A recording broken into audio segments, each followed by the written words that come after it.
Okay, so first, before I get started on talking about Macaulay 2, I want to get a feel for the audience and how much people know. How many people have actually started up Macaulay 2 at some point? Not actually. And how many people have actually used it for a computation? But how many people have actually saved code that they've written? Quite a few. But there's a lot of people here who aren't raising their hands either. So I'm going to try to do a little bit of each thing here. So there are a couple purposes of this talk. The first is, first of all, can you see this screen or one of the side ones? I can make it larger if you need. So I want to give you an idea of what Macaulay 2 can do in this kind of area with tensors and maybe and secant varieties and things like this. Just a little idea. And also, just every now and then I'll say a couple of things about some of the new features of the just most recently released version 1.7, which has just been released last week, a couple weeks. And hopefully this will give you some tools that you can go and, if you aren't familiar with this, you can go and use it to play around with on this. Okay. So the first one I want to do, I have a whole bunch of little vignette type examples. Some of them are a little more involved than others, but we'll see how we go. The first thing I wanted to do is basically deal with some tensor spaces, three-way tensors. So A, B, and C here are going to be vector spaces, probably 2 or 3-dimensional for the moment. And and star star is actually how you write tensor product in Macaulay 2. And we're going to investigate like the Segre and the secant loci to these things. So let's do the equations of the Segre embedding. So this is sort of like bread and butter Macaulay 2. You make an ideal, you do a few things like figure out the degree, the dimension of it, the free resolution, Hilbert function, stuff like that. So we'll just do that right now, just to get it going. I'm choosing a finite field here, Zmod 32003. That's my favorite. I could do Q, but in a little bit I'm going to be doing some random stuff, and then the numbers get really huge if you do that, which we could do, but it's hard to see what's going on. So there's that. I don't really need these, but this is just to put them up. I'm going to A is going to be just K. KK is the field, and this is the free module, the vector space of dimension 2. B is also going to be of dimension 2, and C is dimension 2. And then if I want the tensor product of these, I can do A star star B star star C. Okay, so this is somehow if I just want vector spaces. Now, that said, that's not what we're going to do here. By the way, this can be a little bit interactive too, if you want. I can get off of my canned script, so you can just ask about that. What does it Macaulay 2 say for a basis of B? At the moment, a basis of B will be it'll just be 0, 1, 0, and 0, 1. Is it just an 8-dimensional vector space of length? Yeah, so this K8 at the moment does not remember where it came from. Okay. It's just it takes the bases of A, B, and C, and then writes them out in a standard order. We'll see what order in a bit. But so in fact, we're not going to use that part at the moment. That's just to set the scene. So for the moment, we're going to look at P1 cross P1 cross P1, and we're going to embed it into what projective 7 space, right? It's an 8-dimensional thing. So I'm going to make a ring here. If you can see it, I hope you can. At the bottom, it has variables A1, A2, B1, B2, and C1, C2. Those are going to they're just variables, but they're sort of you think of them as the basis elements or the coordinate functions on each of those. And then S is going to be the polynomial ring in 8 variables, which I write in just X underscore 1, 1, 1. If you haven't seen Macaulay 2, underscore and brackets are different from other programming languages. Underscore is like tech. It's subscripts. Brackets we didn't use for subscripts because we really wanted math to work. So we wanted to be able to use polynomial rings, and so we had various things we had to do to get around that. So one of them was to change what the subscript was. So this is giving us the dot dot gives us all 8 of the variables in some order, which we'll see what it is in a bit. Oops, so I guess we won't see right away. So now I'm going to make some matrices in this ring. I'm going to make 3 matrices, one for the A's, the B's, and the C's, just to So there's A matrix, there's the B matrix, there's the C matrix. And now I'm going to make a ring map from the ring S, which is all 8 variables, to the one with the variables, the A's, the B's, and the C's. Okay? And here you can see what order it chose to do this tensor product in. So it's A1, B1, C1, and so on. So it's all these monomials. Okay, can you all, I don't know where to stand here. So, does that somehow correlate well with the order dot dot with the 8 variables in? Yes. Accident or by design? Hopefully by design. I'm pretty sure we did that by design. Okay. So anyway, this is the map that goes from the P1 cross P1 into P7, are given by these monomials in those things. If you need it, there's also markers under there. And right. Okay. Yeah, I'm going to use that in a bit, but for the moment, and if you need me to write more detail, please tell me, and I'll write things up on here. So if it's going, if I know that sometimes just seeing stuff like this can not work out. The double star on this little a, little b, little c is taking the Kronecker product of matrices, or what is it doing? Yeah, so a star star is taking a tensor product of matrices, which is identical to the Kronecker product of the matrices. But it orders them in a where, well, you can sort of see this is the kind of order it uses. Okay. So the first one is the outward one.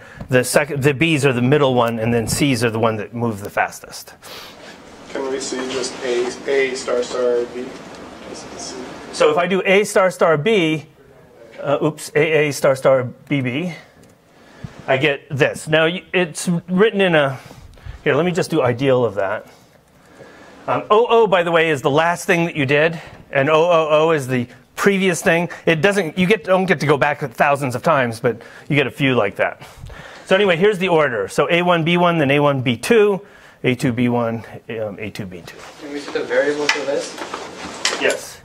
So let's do gens of, what was it, S? So here are the variables. So hopefully it's the same order. It is good. That would have been annoying if that had not been. Okay. So anyway, so that's that.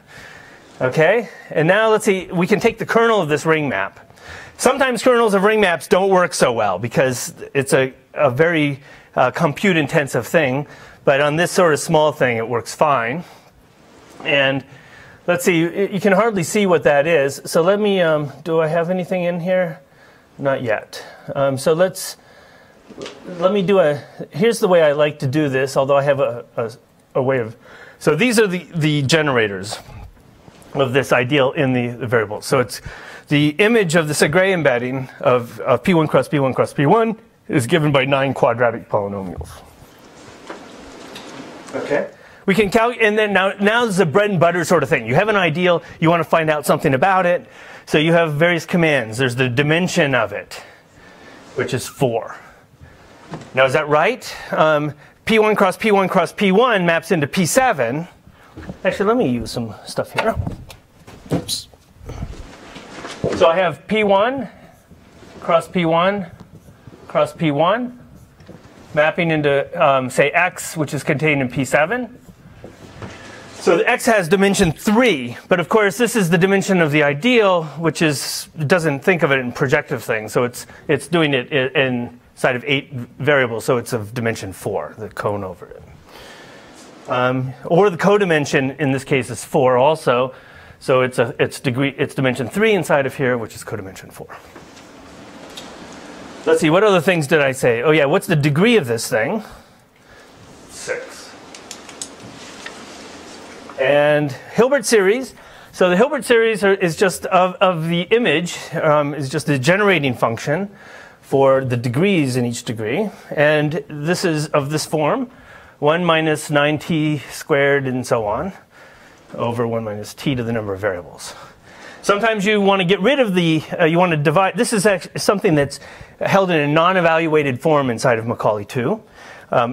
So you could evaluate it, but instead you want to reduce it. There's a reduce Hilbert function. It seems a little bit of a hack to do that, but that's the way it is here. And OO is the previous thing. So this just wipes out as many 1 minus t's as possible. So you get 1 plus 4t plus t squared.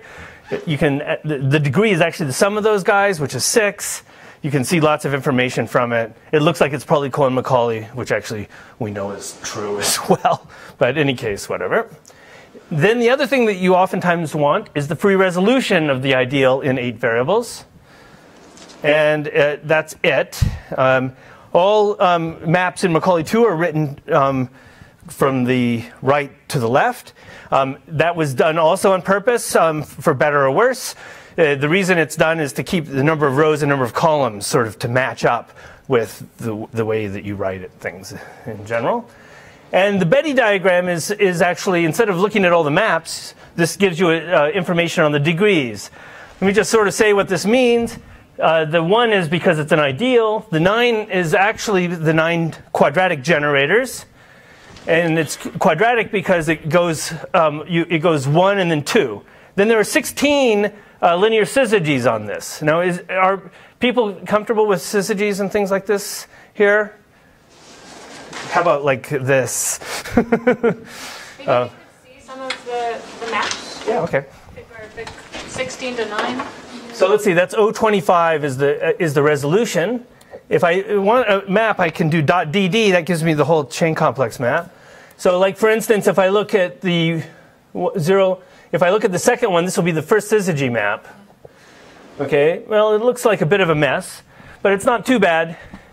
You find that on the first and second, or 0th and 1st, 2nd, 3rd, and 4th, on those 4 generators, if I multiply the first generator by that, second by that, and then the corresponding ones by those, I get 0.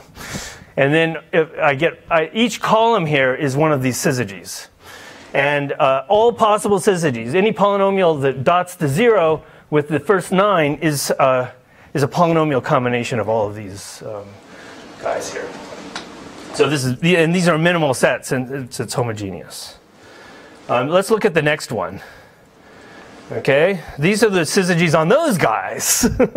So it's hard to tell what's going on. You'd have to get into it and take a look at it. But actually, the structure of these things is not trivial at all. In fact, there's a whole ton of interesting open questions about these,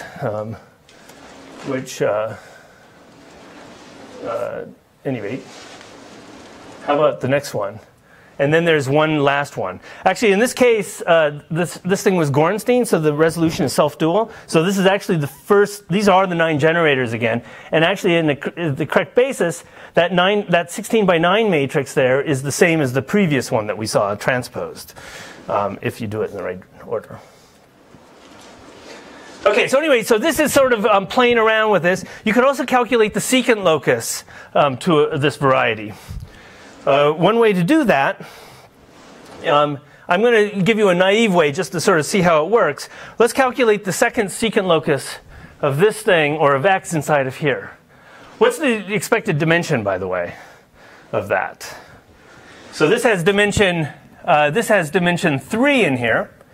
Whoops. The secant locus, you expect it. How do you give an element of the secant locus? You give 2 points on the variety, and then some point on the line connecting these things. So 2 points is dimension 6, 3 and 3, and then 1 for the line. So it's dimension 7. So in case there's some issue, maybe it's less than that, but otherwise it's at most dimension 7. So if the ideal of the secant locus is 0, then it's dimension 7. Otherwise, it sits on something smaller. So, oh yeah, but I didn't do that one because that one's too boring. So I switched it to now P1 cross P1 cross P2. Okay? And the way I did this is perhaps a little bit of just a straightforward hack. But what I do is I have variables A1, A2, B1, B2, and now I have C1, C2, C3 because I'm going to use P1 cross P1 cross P2. Okay, just to get something a little more interesting. And now I have those variables. Those are the ones for the first copy of x. And then I have d's, e's, and f's for the second copy of x. And then I'm doing secant lines, so I have s and t. Does that make sense? So I have all these variables. And now I have the final ring, which is going to be k of x 1, 1, 1 to 2, 2, 3 this time. So we're going to be in 12 variables. And now I'm doing the same thing as we just did above. I'm making the A, the B, the C matrix, but now it's C1, C2, C3. I do the A2 and B2 and C2 for the second copy of the variables. And now here's the map. Can you see this? So basically, oops, I could have written S times this here. I did star star. For S is a polynomial. When you write star star, it's the same as star essentially. So this is the map A tensor B tensor C that we had before. This is A2 tensor B2 tensor C2. So this is the image of one of the points, and that's the image of the other. And then I'm just taking the linear combination of these, S times one plus T times the other. And then the map is the corresponding now. I have X cross X. It's now, but X is isomorphic to P1 cross P1 cross P2. And cross P1, and this is mapping into P. Now what size am I in? I'm in 2, 2, and 3, so I'm mapping to P12, well, P11, I mean, 1 less than 12. Is this okay with everyone? Are people actually able to follow what I'm doing here? If not, please slow me down. So at any rate, I'm actually taking 2 copies of this thing, and so I have huge numbers of things here, and I'm looking at the map in. So that's the map, and it's given by fairly complicated thing. If you do this on a large case, you're going to be out of luck. It's going to, I mean, if you're familiar with secant loci at all, the equations are extremely interesting. Lots of people here have done some really interesting work on them, but the equations are really nasty. Well, actually, they're beautiful, but they're big. Okay, so they don't necessarily come out good. But in this case, the kernel comes out fairly easily. So I don't want to do the resolution yet. Let's just do. Not C, that's my own routine. So let's do netlist. Netlist is a way of displaying it with these boxes. And if I take the ideal of the secant 2, underscore star is underscore 1, 0, 1, 2 are all the generators of it. And this is a list of all the generators. Dan will explain more about the language and stuff as we go next talk. So here are the generators. There are 4 generators. Actually, it turns out that they're all determinants, 3×3 determinants. Oops, what's this going? What happened here? I think you had meant to type Yeah, I hadn't done the resolution. Okay, and now okay, oo.dd underscore 2. So the free resolution of these 4 generators only has 3 linear syzygies, 3 first syzygies. And if I look at those, I get the 4×3 matrix whose determinants actually are the things. Okay. Okay, so that's all. Are there any questions on that? So this is just sort of, you can at least get some basic secant loci. If you want to do larger ones, we have to be trickier about it to what we do. However, what I wanted to do now is show one use of, I wanted to talk about deficient triple segways. Yep? How many variables can you actually do this for? That's a good question. Go quite a ways. At a certain point, what you want to do is not use the kernel command for a ring map. You have to drop it down into an actual Grubner basis computation because you need finer control over the only doing part of the computation. It would be nice if the ring map, if this kernel command handled that. It would be nice, but we haven't done that. So in other words, you want it up through a specific degree. If you know that you're going to have a certain number of degree generators, this goes through until it's done. An option to bound the degree. It doesn't at the moment. It should. It would be nice if someone wrote that. It used to be I would say, oh, I'll write that. But now I just say, it'd be nice if someone else wrote that. So anyway, what I want to talk about, though, is I want to now consider, I'm going to get rid of this here. I want to now consider all various things of the following form. I want to consider PA. Let's write this better. I have my vector space is A, and B, and C. And I want to go into P of A tensor B tensor C, just like we've been doing for these special cases. But now I want to consider the dimension of the secant loci of this. And we have a good technique for doing that. But yeah, so let's call the dimension of the A of the vector space A NA, the one here NB, and this one NC, just as a sort of general consistency thing. Then we certainly know the expected dimension. It's sort of what I was saying before. This NA minus 1 plus NB minus 1 plus NC minus 1 is actually the dimension of that image, of that thing. And then we have that.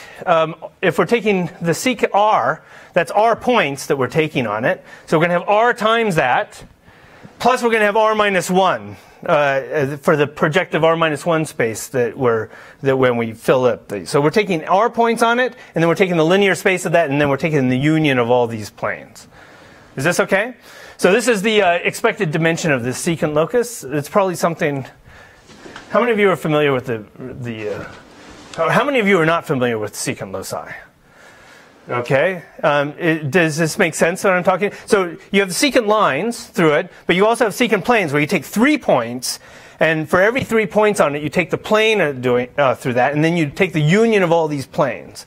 And then R equals 4, R equals 5. At some point, you're going to fill up it's going to get as large as possible. Maybe it'd be worth writing it down. Yep. Okay. So sec R of x is, this is going to map into x here, is equal to the, let's write this down. This is the union all over all points P1 to PR in x, distinct points. And we take the linear span of these points, which is an R minus 1 dimensional linear space. These are all distinct, though, so this is sort of an open thing. This is all sitting inside of this space here. So we have to actually take the closure of this space. And that's the secant locus. And then the expected dimension is equal to, well, it could be the whole space here, which is NA times NB times NC minus 1. If the other number is much larger than that, then this will mean that the secant locus fills up the whole space. Or it could be that it has the dimension of this x, which is NA minus 1 plus NB minus 1 plus NC minus 1. So that's this minus 3. And then we have R times this plus R minus 1. Okay? Which is the same thing I wrote here if you do the arithmetic. Okay, so that's the expected dimension of the secant locus. I did 3 terms because 2 terms is actually, you can write down completely what's going on. 3 terms has got a lot of interesting things going on with it. Okay? Now, a variety is called deficient, or R deficient. I don't know exactly what the term is. If this secant locus does not have this expected dimension, has lower dimension than this. There's a bunch of cases, and I just wanted to sort of use Macaulay 2 to sort of analyze what that is. It can't have higher than this. This is the maximum dimension that the secant locus can have, if you think about it. So our goal is going to be to find all of the deficient triples. In other words, the dimensions of A, B, and C and R, so that these are deficient, up through some size of dimensions. I mean, this isn't a theoretical result. This is just playing around with the system. Okay, we're not going to compute these ideals and then figure out the dimension. That's not going to work. We can do it for those simple cases, but very, very soon these are going to get to be very large. And part of what this whole workshop is to consider these ideals. But we're going to use Terracini's lemma. Are you familiar with Terracini's lemma? So suppose we have X is contained inside of some projective space. And we have, I'm going to think of, let's actually think of this as P on some vector space. So, okay, so V is actually n plus 1 dimensional here. And then we look at the cone X hat. This is equal to the cone on X. Is my handwriting large enough for you way over there? Bernd, can you see that? So this is a... Projected. What? I can see very well. Oh, it's actually being projected sometimes. Okay, cool. So x hat is actually the affine space. This is the affine cone over this. And if we let P be a point in x, well, in our cases, I want it to be a smooth point on x. Then I have the tangent space of x hat, maybe x hat smooth, on P. So this is some tangent space. And this sits inside of the tangent space of this, which is just V. So this is actually a vector subspace of V. Okay? So I'm going to write this thing. And now Terracini, I hope I'm ready to write this down. So we're going to,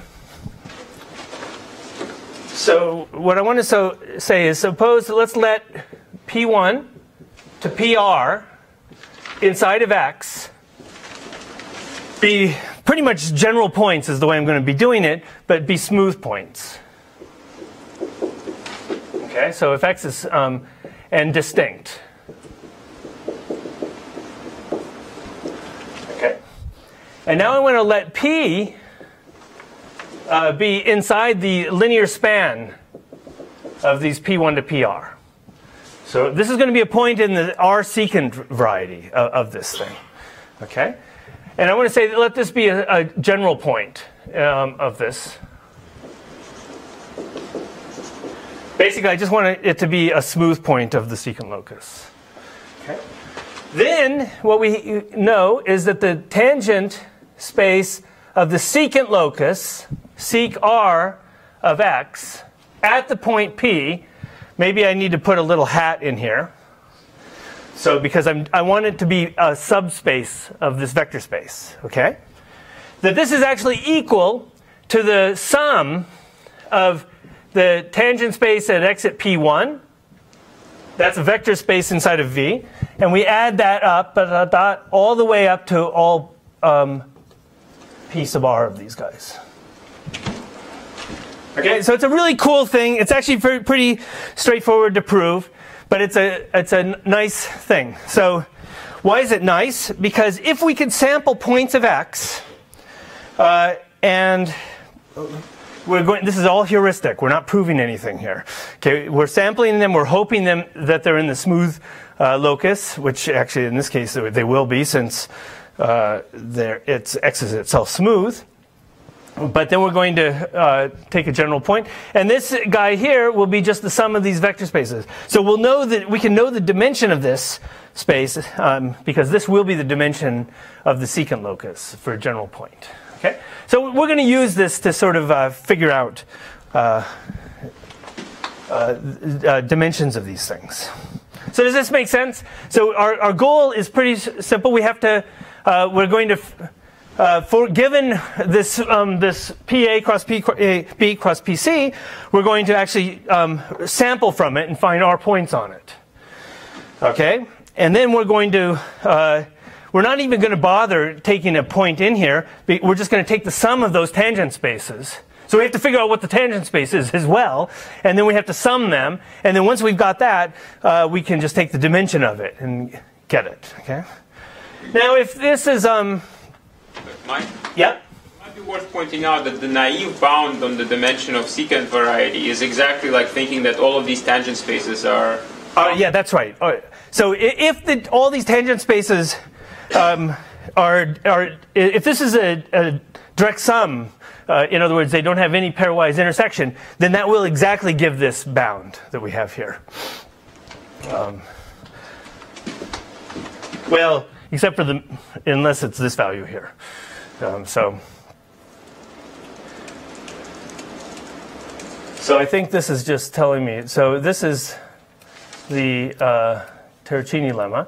So our plan is to choose random points, and then to compute this embedded tangent space that I was talking about of the cone, and then take the sum, and then we'll just take the dimension of that. Okay? It is possible that the dimension is higher than we compute. It's actually lower than we compute. But it's very rare that that will happen.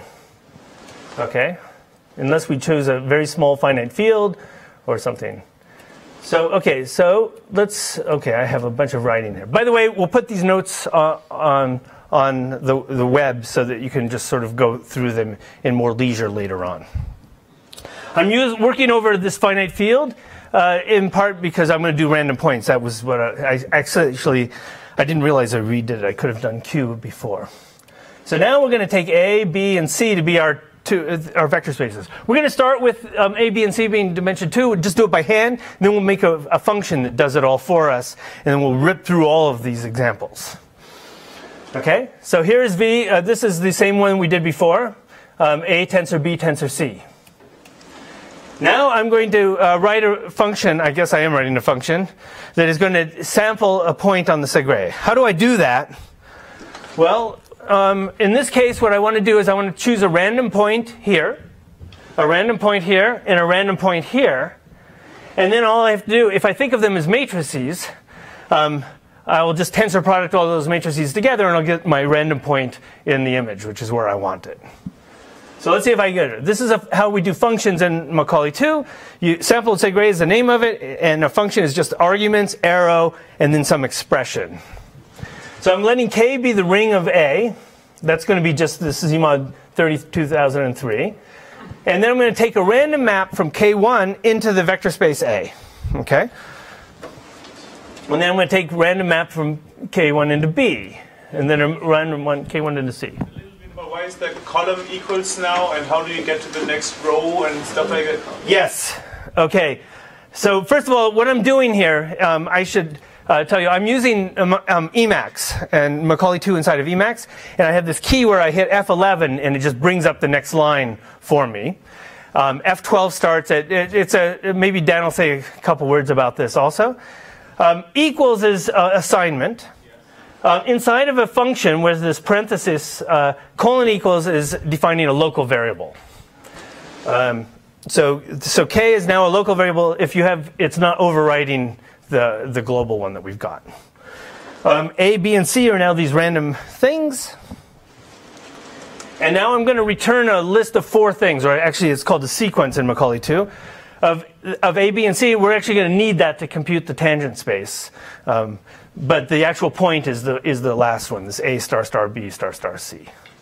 So does this make sense? I just want to make sure I'm not losing anyone with this, because I know that. So basically what we want to do is we want to just sample from this element. We want to find a point on the image here. And that's the function. And that's the function eats the triple of vector spaces? Yeah, so the function takes 3 vector spaces, A, B, and C. That we've any of them, but like the ones we've defined, and then it will return actually more than just the point. It returns the 3 points in A, B, and C plus the actual point in the Segre. Okay, I mean in the image. So let's see. Here's a point 1. Sample Segre from. And remember, A, B, and C at the moment are just K2s. Okay, so 2-dimensional vector spaces. So what does it return? It's just returning, and this is why I didn't use Q, because otherwise these would get to be a little nasty. Well, maybe this is you consider nasty, I don't know. But in any case, so this is the point in A, point in B, point in C, and then that's just the tensor product of all those things. In the correct order that we've been doing in the past, same order. Okay? Now, what if you need to sample from a variety that you don't have? Here we have a map into it. It's a nice rational variety. So it's really easy to sample. We choose random things and we do it. What if it's just a variety given by equations? How do we sample that? That actually can be a very, very difficult thing to do. That's where numerical algebraic geometry comes in. And at some point, I don't know if Anton will do it, but maybe I'll say something. Where is Anton? You can use the stuff that Anton and some others have written, and you can use either the stuff. Well, I'll talk more about this later, I hope. But right now, we can just do it because we have it embedded. We can just do it this way. Okay, so now how do we get the embedded tangent space? So here is a function I'm going to so Jacobian map is actually going to be the map. given the point in ABC, it's going to give me a map whose columns span the tangent space, this embedded tangent space. And it's actually pretty easy if you think about it. This is actually taken essentially out of Luke Oding's notes, which I believe are on the web page for this. I'm not actually sure where. So they're on the bootcamp website. The bootcamp, okay.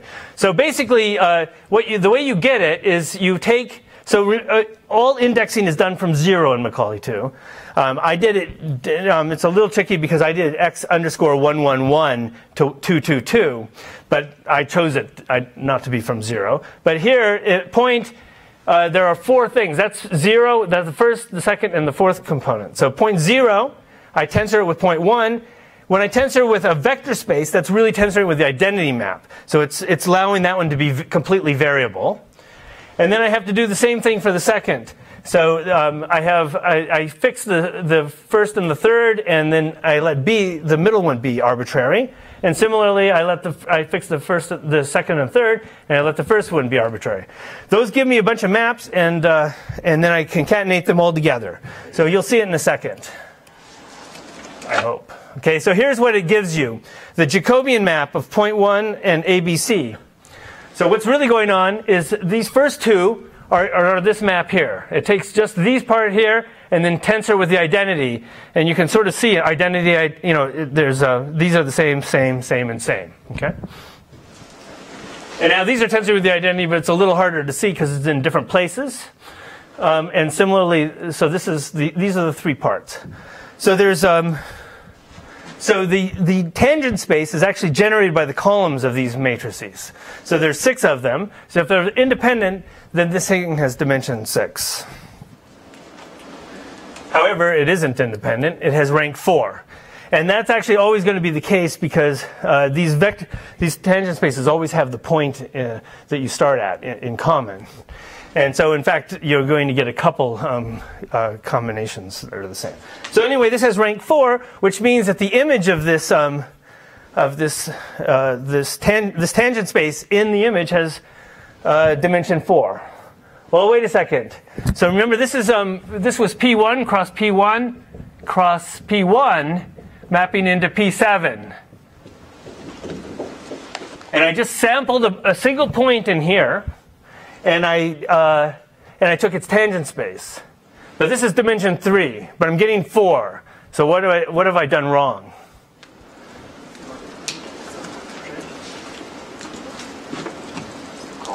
I haven't done anything wrong. But what we have is that the tangent space here is of the cone. So instead of a dimension 3, it's the tangent space of a 4-dimensional thing. So it's 1 higher than the tangent space that you would expect in projective space. Okay, so the rank is 4. So the actual tangent space in projective space would be 1 less dimension, which is 3-dimensional, which is actually what you would expect for a 3-dimensional point on a 3-dimensional variety that's smooth.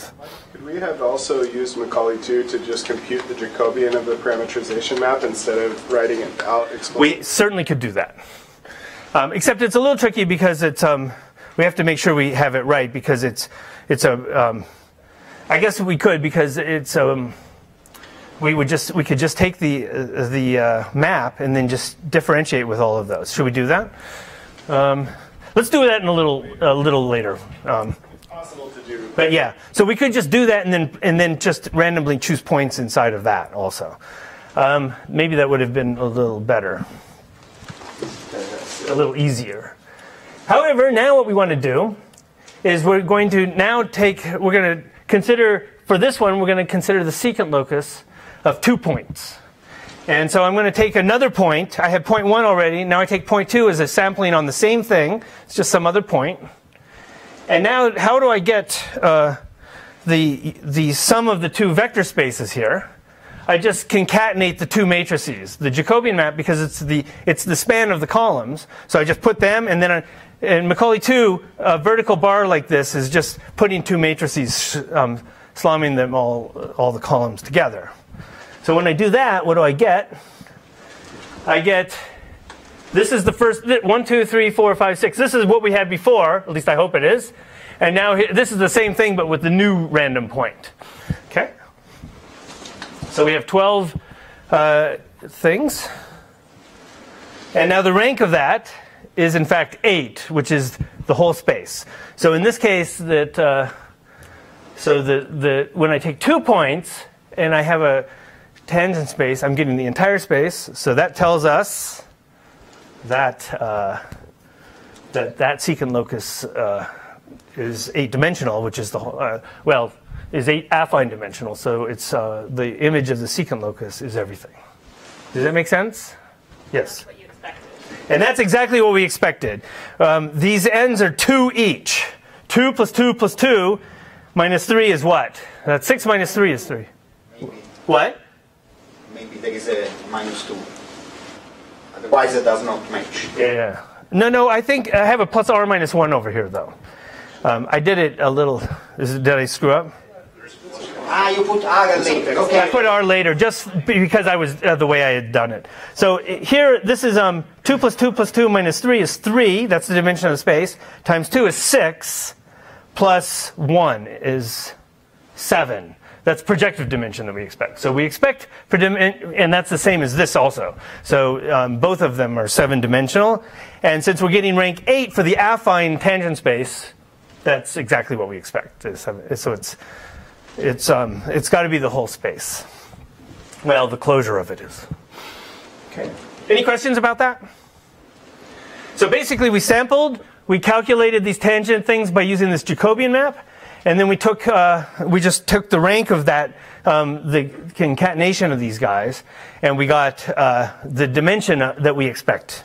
So now what I want to do is actually use Macaulay 2 to sort of combine these into a function so that we can actually rip through all of the ones that we want, so we can actually keep track of which ones are deficient. Deficient meaning it doesn't match this dimension. Of course, it might be that it's really not just deficient. It might just be that we've computed it poorly. We've just happened to choose bad values for our random values. But I've never seen that happen in this example in the several thousand times done this kind of thing. So here's another way of getting it, by the way, in Macaulay 2. When the matrix, you give it so curly braces are a list in Macaulay 2. So you give it a list of lists of things. Usually it's a list of elements in the ring, and then it makes a matrix. But you can also give a list of matrices, and it will do block matrix form. So in this way, this here is one matrix, which is this, and that's another one, and it's only one row of block form. So that's what you get. And the reason I mention that is we're going to use that in the code because it's a little easier. Okay, so so we're going to have a couple functions. So the first one is, so this is going to give us the not expected dimension, the actual one that we compute using this lemma. Okay, so this is going to be a function that takes a whole ton of stuff. It takes r, which is what secant locus we're looking at, and then it takes the 3 dimensions, NA, NB, and NC. And it takes a field where we're going to do the computations. In this case, it'll be Zmod 32,003. We could do it over Q or whatever. It doesn't really matter. Doing it over Zmod 2 would probably be bad. Okay. And now what we do is we actually make the 3 vector spaces, K raised to the N, A, NB, and NC here. Because we have to have those floating around somewhere. What else do we need to do? We need to sample. That's the next thing that we did. After creating these things, we have to find our points. Here's one way to do it in Macaulay 2. You do the for loop, for I from 1 to r. You do list, and then you call your function. In this case, it's the one we had before, which samples from, and that's why we wrote it, to have it here, actually. So this is going to return a list of r things, which will be r sample points. Okay. What do we need after that? After we sampled it, we need all the tangent spaces. So again, now for each point, this is points is a list. For point in points, that does it for every element of the list. It lists the Jacobian map. So it's going to be, the result of that is going to be a whole bunch of matrices. Okay, just like we did before. I hope that, if this is being too much at one time, you got to tell me. And then this thing here is taking the sum of all those. So we have R tangent matrices, R matrices for tangent vectors like that, and this one is putting them all together in a row. And finally, what do? We take the rank of it, but that was 1 off from the dimension we want, so we subtract 1 from it. And that is our function. Okay, so does that make sense? It's doing exactly what we did before, but canning it all at one shot. Is the for2 list, is that a syntactic construct on its own? Yes. List gets together, right? Yeah. So there's several ways of doing control structures in Macaulay 2, and this is just one of them. Okay, so here's one, for instance. If we take 3, 3, 3, so that's P2 cross P2 cross P2, and we look at, we're interested in the dimension secant to Segre, well, over the field, but and then R is going to now range from 1 to 10. 1 will be the Segre itself. That's certainly a possibility. And then it'll go on up, and let's see what we get. Okay? So it comes out pretty quick. And so it has, so the Segre has dimension 6 as expected. It's P2 cross P2 cross P2, which is 6-dimensional. The next one should have 2 times that plus 1, which it does. The next one should have 3, it's 3 secants, so 3 times that, plus it's a plane, so that's 2 more dimensions, which it does. How about the next one? 25, is that right? If I take 4 times this, that's the secant 4, I get 24 plus, it's not right. Okay, so this is actually a really interesting one. So I don't, we have to, one can write down the equation to this. It's a really interesting equation, but I don't have it canned up here. And so, but it would be interesting to have code that would use the representation theory especially behind these things to actually write down these equations. Maybe someone already has that. Secant variety is a hypersurface? Yeah, so this is in a 26-dimensional space, and so this is, what is the dimension, is that a dimension, is that a degree 15? Degree 9. That one's degree 9. Okay, that's the Strassen commutation relation, right? So, so this is an interesting degree 9 hypersurface. Can that be written, by the way, as a determinant of a 9 by 9 matrix? 9 by 9 linear matrix, not like, okay. Can it be done using Macaulay 2 code? I can probably show you how to do it in a couple of lines, but not during your lecture. Yeah. Yeah, actually, I would like to, get all of those sorts of things, and also the way of getting it from the Young straightening things or something like that. So, at any rate, now we're going to, what I want to do is rip through all of these. So I want to have another function that just computes this thing here, just so that we can actually test the actual dimension against the expected dimension. Throw those out because there's going to be a huge number of those, and just keep the ones that are not. Okay, so here it is. Dimension of x is the sum of the na minus 1, nb minus 1, and nc minus 1. This is just to make it a little easier. And then I take the minimum of these two numbers. I have it displayed out slightly differently, but that's it. And that's it. Okay, now deficient, what is this going to do? I forget. Let's write it down and see, okay? I didn't write down a comment for myself, which is really stupid. You should never do that. But at any rate, so... Will it return anything? What is this? It's a deficient function. Yeah, right. And also R is set to be 2 here, so it's not particularly useful. I hope I'm not using this elsewhere. Yeah, should. I hope I didn't, actually. Okay, let me tell you what I'm doing now. I want to consider a whole bunch of triples now of dimensions of A, B, and C. But I don't want to overdo it, so I just want to make sure that the dimension of A is less than or equal to the dimension of B, less than or equal to the dimension C, between 2 and n. Okay, so if I give it a number n, it's going to take all the triples of numbers from that satisfy this thing. So I'm going I from 2 to n, from j from I, starting at that point all the way up to n, for k starting at that one up to n. These flattens are because otherwise I'll get lots of middle lists. So if you play around with this, you'll see that right away. But let's just check this out. I'm a little worried about that deficient function. Well, but your expected dimension does what you want, right? It computed. Yeah, no, that one is correct. It's just that we got to make sure we don't use deficient. Actually, let me just check one thing.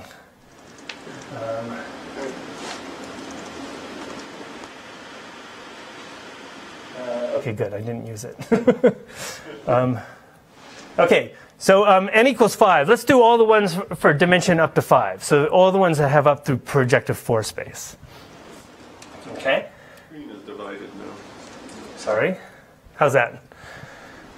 Okay, so I'm gonna now what I'm going to do is I'm going to just rip through all of these triples and calculate. So what I'm going to do is I'm going to calculate the expected dimension and the dimension from this count here, and then basically if they're the same, I'm going to just throw it. I'm going to ignore it. Otherwise, I'm going to put down something so I can see which ones are deficient. And the first one, we should get what we just got. The first one is P2 cross P2 cross P2. Right, so P2 cross, no, this is actually P1 cross P1 cross P1. This one here is P2 cross P2 cross P2. And we should get that, which secant is it? 4. So we should get 3, this one and R equals 4 is deficient. But there's others as well. So let me just write this down and then I will go through it. I think that's it, okay? So this is not, I didn't write it as a function, I could have, but basically the flatten is because I'm going to get a list of lists. So this flattens it into one long list. IJK in triples of n. This is triples of n, or triples of 5. And n is 5. Here's it. This is called a sort of a parallel assignment. IJK is a sequence of 3 things, so I'm just sending them to ij and k. Okay, I should have sent them to NA, NB, and NC. I don't know why I didn't do that. I didn't. I don't know why. Okay. Now the top R. Here is the top R after which, if I didn't make a mistake, it will be the whole space. Okay. So it's the ijk minus 1 divided by essentially almost the dimension plus 1.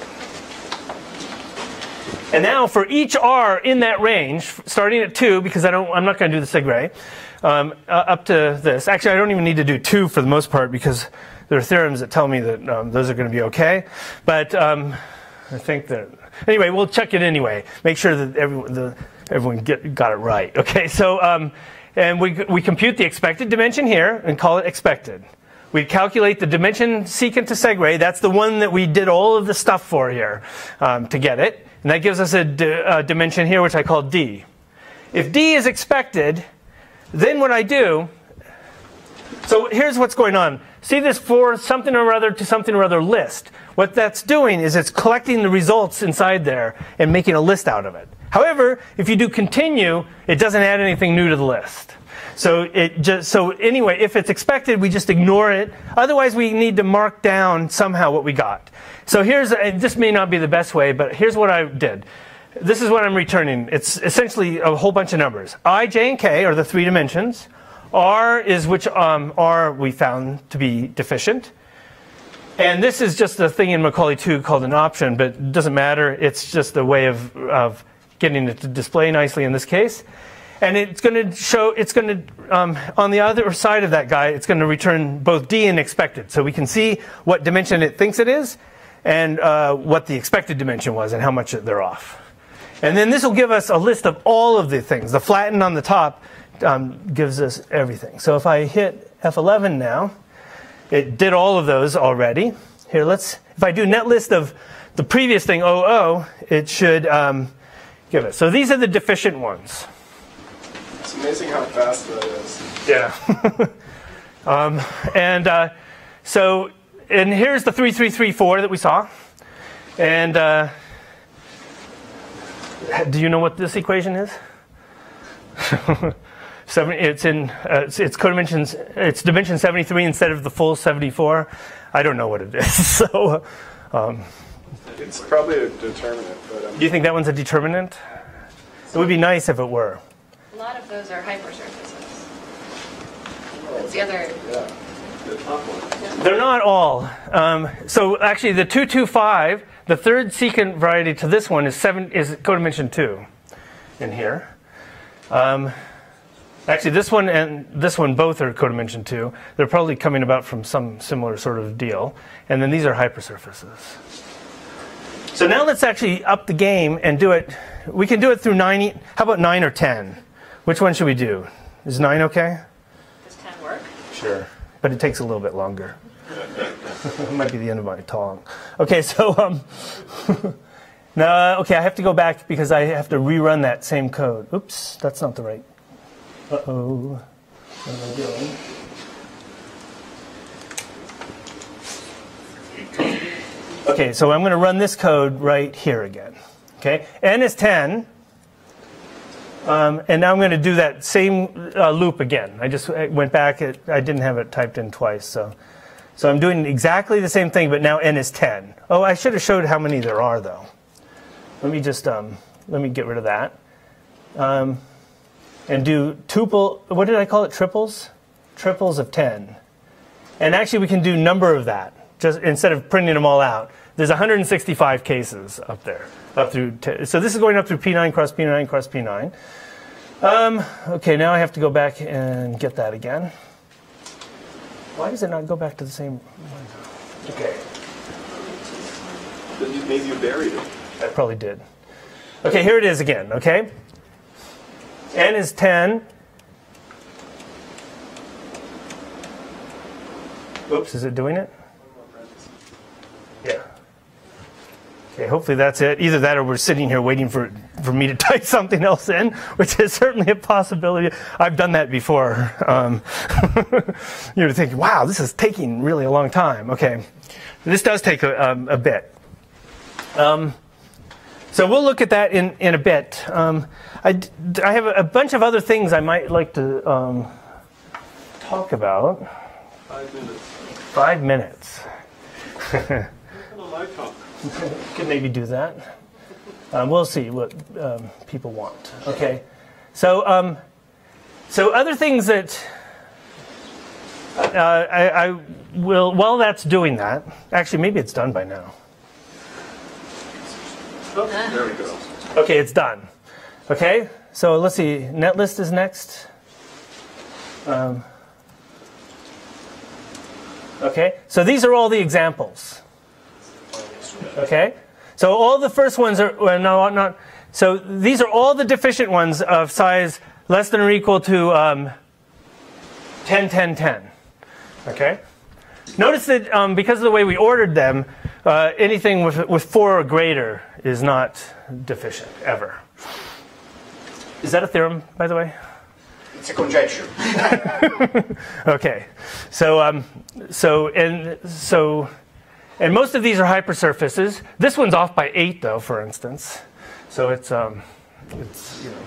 be interesting to understand all of these. Just to say the case that 3 odd odd is well understood. 3 odd odd. Okay. Yes. 3 odd odd at the beginning. Yeah. I see. So these two are okay. How about these kinds of things? This works because the third one is much bigger than the product of the first two. I see, okay. You reduce to a matrices, essentially. Right, I see. So, in fact, that's almost always... Oh, no, wait, it's not. Because matrices are deficient. I see. So anyway, this is already showing quite a bit, and it's actually... you could actually go much higher if you really wanted to. And these are not completely trivial things because notice we're doing 10 by 10 by 10, so the tangent spaces are inside of a 1,000-dimensional vector. No, wait. Yeah, 1,000-dimensional vector space. And so it's doing a bunch of work there. Okay. So we have 3 minutes left. At least by my showing, maybe 4 minutes. And so I guess I might end up, oops, that's not what I want. It keeps getting buried. I wanted to show a couple simple things. Let me do this one first. Okay, let's start over. I'm going to do a permanental ideal question here that maybe some of you know well. So I'm going to do it over Q this time just for fun. I'm going to take a 3x4 matrix, very simple, small matrix. And maybe you guys have already dealt with this. I know permanent. So suppose I take the 3x3 permanents of this matrix. You're all familiar with permanents? Permanents are just are the really cool determinantal alternate, which would be nice to understand better. But so we're going to have 4 permanents here, and we'd like to do a primary decomposition. So here's the permanents, if we want to see them. And yes, thanks. Let's go the other one though. Okay, so let's actually do. Okay, so those are the 4. It's the same as the determinants with plus signs. It always seems slightly innocuous, but of course it's not. And now. If you do, one way to get the minimal primes to decompose something in Macaulay 2 is to use the decompose command, which is also called minimal primes. The current code will not finish on this very, very fast. However, one of the things that is new is experimental code written with Frank Moore and Franziska Hinkelmann, and which was started at various workshops that we've had. So it's in this system, but it's experimental. You have to load the package, and then it's called min primes. And then when you do it, it comes back very quickly. You load the package? If you were paying attention, you saw me load it. But for instance, here's where I loaded it. Needs package minimal primes. Okay, the very first thing I did. Okay, so the astute, reader would have noticed that maybe. Okay, so so at any rate, so we have that, and we have all of these components. Oops, that one I already did. Well, we'll do it again. I don't know why. Okay, there are 8 components to that. Here's something in Macaulay 2 that I tend to use all the time. If I have C is a list of 8 ideals here. If I have a list and I use slash and then a function, it applies that function to every one of these things. It's just a shorthand for something or other in C, list, trim of that thing, or something like this. But this is really convenient. This trim will calculate minimal generators of each of these things, since they're homogeneous. And now I can look at the list of them, because otherwise it turned out not to be nice. So here are the components, except that it scrolls way off the edge the way it's done. I wonder what the right-hand edge of your window looks like. It's not visible in your desktop. Right, it's not. Is it visible to me? Can you see it now? Okay, so a bunch of these are completely understandable. These, I mean, a bunch of variables here. Here, let me print the matrix out so you can see what's going on. Okay, so for instance, LIFC. So yeah, if you nail a row, then you have a component. Okay. However, so all of these ones are fine. This one is very interesting, though.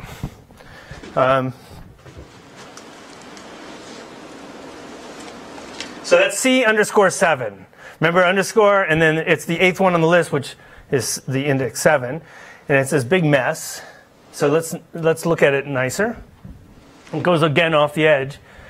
So we have the 4 permanents, and now this is a prime ideal, and it has all these generators. Okay. So we have these guys of degree 6, and then these 3 of degree 8. Does anyone actually know what these are? Does anyone ever come across this? For instance, Bernd, have you? No? Because I was trying to figure out what I cannot figure out where these things are coming from. Well, I forgot, so I don't. Yeah. Well, so like for instance, I can look at one of these polynomials. Like these last ones are polynomials in a 3x3 subdeterminant, and it's a degree 8 polynomial. So what? It's got to be something nice. Anyway, I don't know what it is, but we can calculate the codimension of this ideal is 4. Its degree is 66. You can even calculate the free resolution of it. There are 11 generators of it. And here's the free resolution. I don't know what it means. What? The singular locus of this? It's actually very interesting. So what we could do is we can do minors of 4, it's codimension 4, right? So it's minors of 4 comma the Jacobian of j. Oh, we better add the ideal j in. So this is the singular locus of j is equal to this. I don't want to print it, so I'm going to do that. Ooh. Yep. So we'll do that later. So at any rate, but I wanted to end at that one because this ideal is one I just don't understand, and it appears in all higher permanental ideals, obviously, when you're resolving it and so on. Anyway, so that's a good place to stop. So thanks.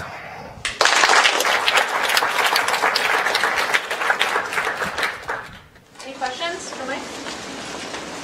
For example, what? What's this? What is the singular locus? Yeah, actually, I'm surprised it's taking a long time to compute it. I wonder. There are a lot of 4x4 minors. There are a lot of 4x4 minors in this. So I did do it once, I thought, but I'll have to maybe do it offline. By the way, so Dan will show, but when you're using Macaulay 2, there's plenty of ability to get help. And I didn't actually, I was going to do that, and I didn't have it on my thing, so you're going to have to wait to see how to do that when, you know. Other questions? Okay, let's thank Mike again.